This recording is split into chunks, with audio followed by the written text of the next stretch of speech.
Live. One of those air horn things or whatever.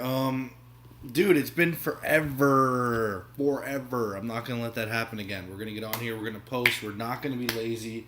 We're not going to be bad. Corona kind of kicked my butt, and now we've got this whole thing going on with like protests and all the rest of it. So, but I am committed. I am going to be on here. I'm going to be doing posts. I'm going to be doing sermons. And I don't know how frequent they're going to be. Obviously, it can get a little erratic sometimes, but I want to come on here and I really want to do this. And even though I'm not on here, I always think about it and how I want to spend my time and energy. You know, a really important thing to think about is we only have 24 hours in a day, and there's so many ways we can, excuse me, excuse me, a bit of a little, not corona, but mucus thing going on. Anyway, sorry.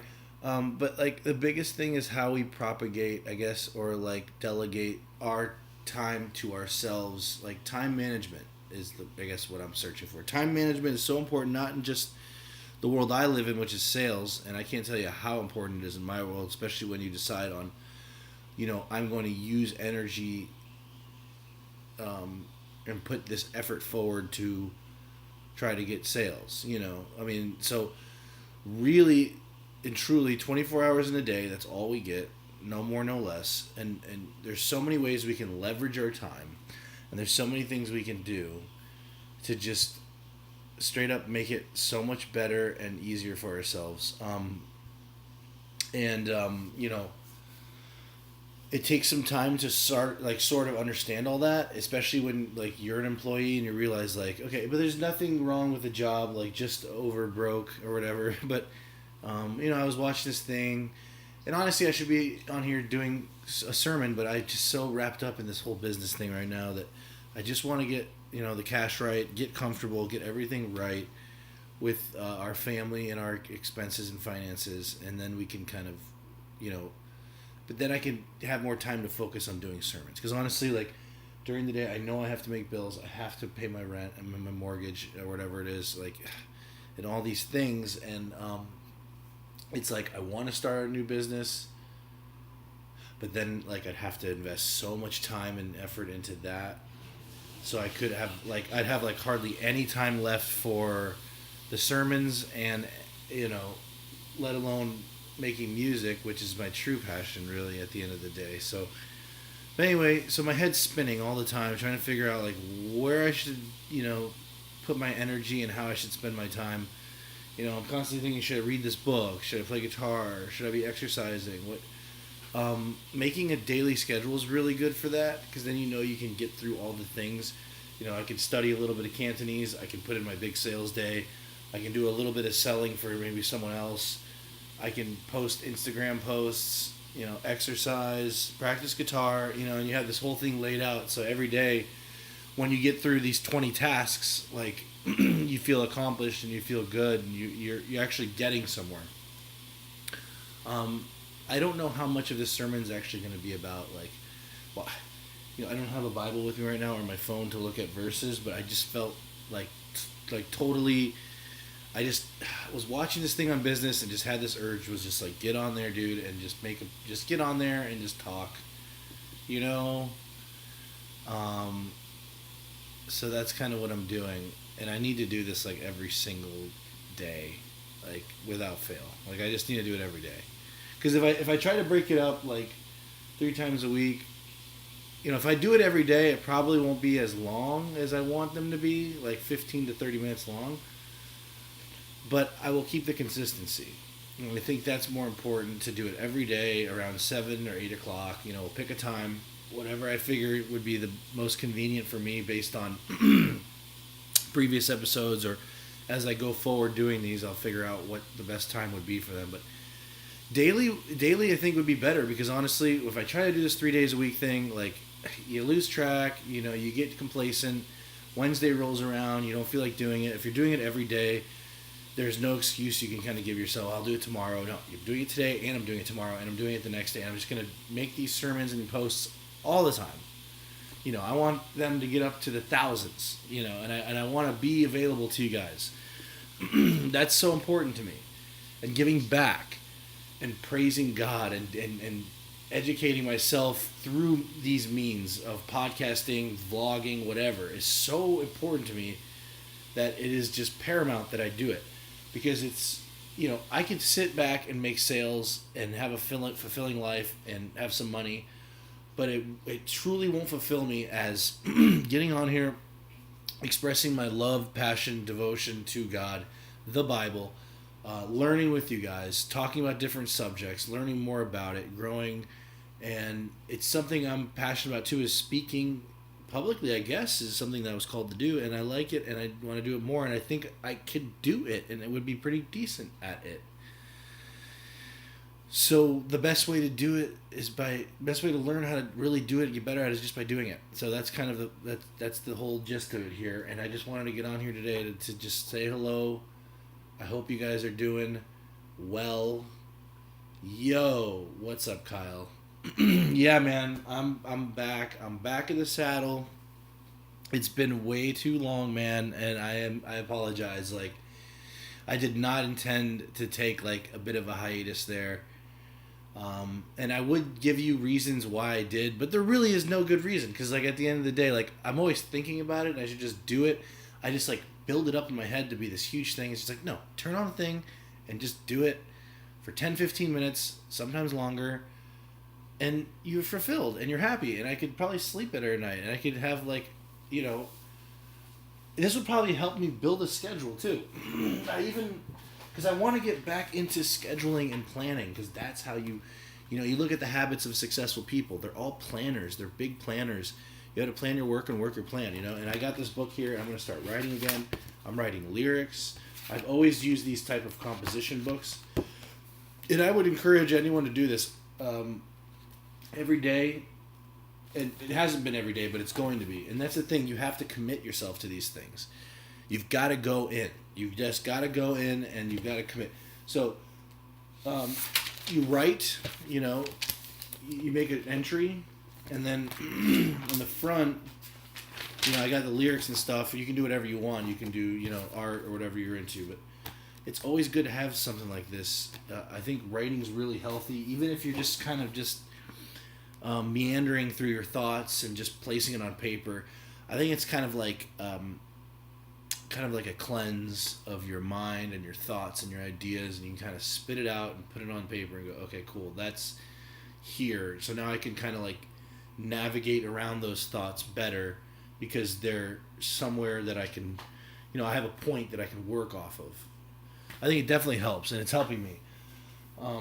Or you can just write fiction, or you can write anything you want, I think it's good for your brain. Reading, writing, it's got to be in your daily planning. And all these sorts of things, and going back to the theme of today, will keep you from complacency and laziness and things like that. A lot of it's not intentional. It's just like you haven't planned and you're like not sure what to do. So a lot of it's complacent. There is so much to do all the time. And that's sometimes what really hurts me, because I'm looking at like 10 things I could be doing and I end up doing nothing. So that's, planning's great, but so much to do all the time. There's no reason to be bored. There's no reason to be complacent. Or like, even things like depressed. Because like if you're busy all the time, I don't know that your mind will allow itself to, go into bouts of different mental, I guess what I'm looking for is like, your body, you won't be able to, sorry, my wife's walking by. You won't be able to be depressed. You won't be able to put time and energy into the ideas that you think, like, you are depressed because, first of all, there's a portion of you that believes that you are depressed. And I think that might be the deciding factor when it comes down to it. You are, what you believe you to be, and, you have to focus on what you want to be, what kind of people you want to be around, what you want to do with your life and stuff. And it's more than just getting high, and it's more than just sex and rock and roll and all this.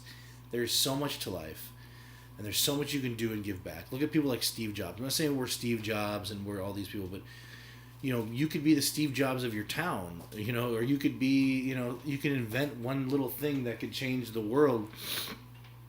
When I used to clean pools, there was this little plastic part that a guy invented, and it was just like this little valve that went over the pump. And I guess it was such a special little design that it couldn't be recreated, and he had the patent for it. So the guy became super successful and very, very rich from just one little tiny little plastic part that goes into a pool pump that he patented, and no one else can steal it. You have to buy it, and it's really, really busy, or it's really expensive, and it's like really ridiculously expensive. And the guy became really rich from it. So that's cool. But like other things like the printer, it's almost like the ink. You can get a printer for the cost of an ink cartridge. So there's hacks in the system. The printer industry is another whole thing altogether. You got to look into that. It's really banana nut bread over there. Anyway, I just wanted to hop on for a second. I love and miss you guys so much. Thank you for subscribing and following and all that. And I'm going to pursue to do these daily. If I don't hate me, but I'll get on here as much as I can. And it'll probably be in the evening. Or morning, because I'm trying to figure out what works best for me, because I obviously don't have it down yet. This is the first video I've made in a month. Shame on me. How dare me. I need to be on here doing these. So anyway, no, but we have been extremely busy, and then this whole protest thing kind of went down, and that kind of if you want my 2 cents on the whole protest thing, here's the deal. I'm more religious than political, first of all, so it's hard for me to really even get into that headspace, because I think okay, obviously we're all one race. That goes without saying almost. I feel like it goes without saying, but you have all these knuckleheads that, hang on to these strange ideals that, I don't know where they come from. They're definitely not biblical. They're definitely not religious. It's a construct that they've created. This is what happens when you separate, God from people. They come up with their own ideas, let's enslave other people and stuff like that, But it's one big hot mess, and I really can't speak on it. I think the best thing for me as a white, straight male, I guess you can say, based on, the ideals of the world and the way the world is now, and the world view, it's best for me to just be quiet, I guess. And that's kind of where I'm at. It's just shut up, I'll stay quiet, let people do what they need to do, let people talk. Let black and brown people talk right now, if that's what needs to happen, because there's nothing I can add to that space. And there's enough white people on Instagram promoting this stuff and doing all this stuff. Of course I support equality for all. Of course I support, as a Christian, it's for me, again, race is it's skin deep, man. To me, it's so superficial. Obviously, it has a lot more to do with culture and how, the government has set up America. But, to believe these lies, I think education is the most important thing, above all. Even more than food, almost, because if you get educated on agriculture, you can grow your own food. Education solves all problems. And I think that, if we're going to defund the police, we better fund the schools. If you just take the police away, it'll be havoc. It'll be chaos, and it'll be the purge out there. Yeah, in a beautiful, perfect world, communities would help each other and support each other and try to help each other with, whatever they need, or if someone's robbing a house, or someone needs food, or but we've built up an economy and a society that somewhat works, and it's worked for a long time, except for the small, wrench in the system that we can fix, and it still doesn't take away that we need systems to help impoverished people have food. We need a lot of these systems are in place for purpose, and it's really important. And you can even look at capitalism, that's part of what makes America free, is you can come here with pennies in your pocket, and through hard work and sweat equity, you can come here with nothing, and you can build a business, and you can build a franchise and an enterprise, and you can be successful, and you're free to do whatever you want. You can go outside right now, go out your front door, and hit your mailbox with a baseball bat. You can do that. You can call someone a bad word. You won't get arrested for it. I mean, people are way more oppressed. Way more oppressed. And if they had like one shred of an idea of what was going on out there, no, I'm all for it. And I'm not trying to take the spotlight off what's going on right now. But, no, and I shouldn't say but in addition to this, Christians are dying by the dozens all the time, getting their heads chopped off in the Middle East. And you really don't hear a peep about it. I mean, there's all kinds of dark and dismal things happening all over the world. That's why what it all boils down to is I have to understand and know God. And put that first. Because there's good and bad people on both sides. And everything's subjective. So there has to be a foundational knowledge that we can build everything on and understand this world from a point of view. And God has given us a little slice of God's knowledge to go, oh, wow, look, this is why babies die, or this is why we're different skin colors, or this is why this X, Y, and Z. So, yeah, it's not a historical document, but it's a love letter from God, and it's our instruction manual, and it's a compass. You know, it's a moral compass that will lead you to great and beautiful, wonderful things. And on that note, you know, I'm kind of rambling, but like I needed to get these thoughts out, and I needed to do a post, and I thought, should I go online and promote and talk about business, and do like, you know, my own business like my sales company? And I thought, no, I need to give back to God. I need to do sermons. I need to focus some of my time to God.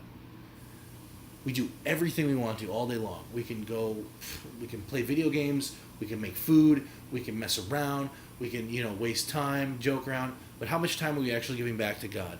You know, if God is real and Jesus Christ is God, and this is all real, and I truly believe that with my life, it's a better idea than anything else I've heard. So give me something better and we'll talk about it. But, you know, aliens in the future playing us as video games, you know, whatever other idea you have, I love to put it up against the Bible, okay?